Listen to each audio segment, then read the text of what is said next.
شروع اللہ کے نام سے جو بڑا مہربان نہایت رحم والا ہے۔ الف لام میم۔ اس میں کچھ شک نہیں کہ اس کتاب کا نازل کیا جانا تمام جہان کے پروردگار کی طرف سے ہے۔ کیا یہ لوگ یہ کہتے ہیں کہ پیغمبر نے اس کو از خود بنا لیا ہے؟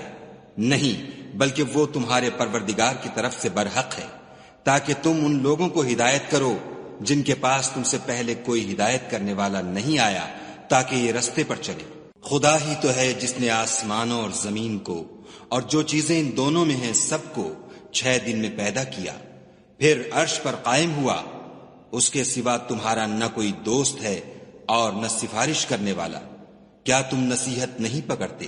وہی آسمان سے زمین تک کے ہر کام کا انتظام کرتا ہے، پھر وہ ایک روز جس کی مقدار تمہارے شمار کے مطابق 1000 برس ہوگی، اس کی طرف صعود اور رجوع کرے گا۔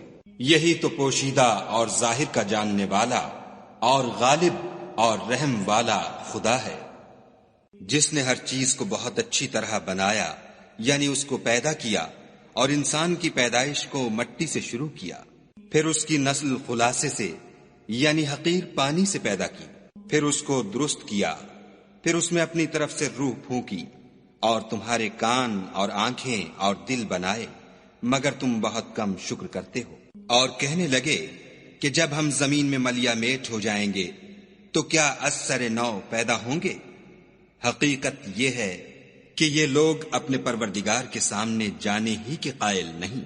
کہہ دو کہ موت کا فرشتہ جو تم پر مقرر کیا گیا ہے تمہاری روحیں قبض کر لیتا ہے، پھر تم اپنے پروردگار کی طرف لوٹائے جاؤ گے، اور تم تعجب کرو جب دیکھو کہ گناہگار اپنے پروردگار کے سامنے سر جھکائے ہوں گے، اور کہیں گے کہ اے ہمارے پروردگار، ہم نے دیکھ لیا اور سن لیا، تو ہم کو دنیا میں واپس بھیج دے کہ نیک عمل کریں، بے شک ہم یقین کرنے والے ہیں۔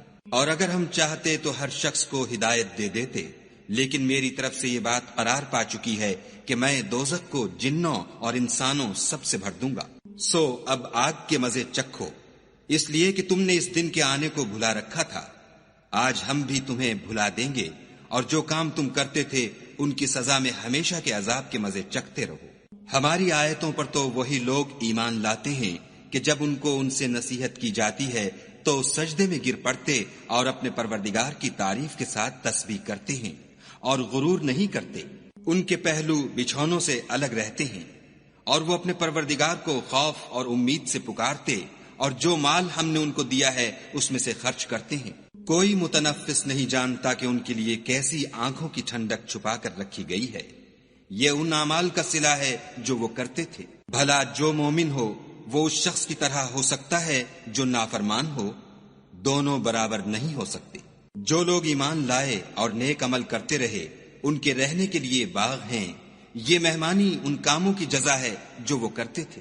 اور جنہوں نے نافرمانی کی ان کے رہنے کے لیے دوزخ ہے، جب چاہیں گے کہ اس میں سے نکل جائیں تو اس میں لوٹا دیے جائیں گے، اور ان سے کہا جائے گا کہ جس دوزخ کے عذاب کو تم جھوٹ سمجھتے تھے اس کے مزے چکھو، اور ہم ان کو قیامت کے بڑے عذاب کے سوا عذاب دنیا کا بھی مزہ چکھائیں گے، شاید ہماری طرف لوٹ آئیں۔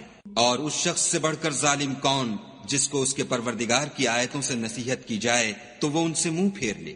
ہم گناہگاروں سے ضرور بدلہ لینے والے ہیں۔ اور ہم نے موسیٰ کو کتاب دی تو تم ان کے ملنے سے شک میں نہ ہونا، اور ہم نے اس کتاب کو یا موسیٰ کو بنی اسرائیل کے لیے ذریعہ ہدایت بنایا، اور ان میں سے ہم نے پیشوا بنائے تھے جو ہمارے حکم سے ہدایت کیا کرتے تھے جب وہ صبر کرتے تھے اور وہ ہماری آیتوں پر یقین رکھتے تھے۔ بلا شبہ تمہارا پروردگار ان میں جن باتوں میں وہ اختلاف کرتے تھے قیامت کے روز فیصلہ کر دے گا۔ کیا ان کو اس امر سے ہدایت نہ ہوئی کہ ہم نے ان سے پہلے بہت سی امتوں کو جن کے مقامات سکونت میں یہ چلتے پھرتے ہیں ہلاک کر دیا؟ بے شک اس میں نشانیاں ہیں، تو یہ سنتے کیوں نہیں؟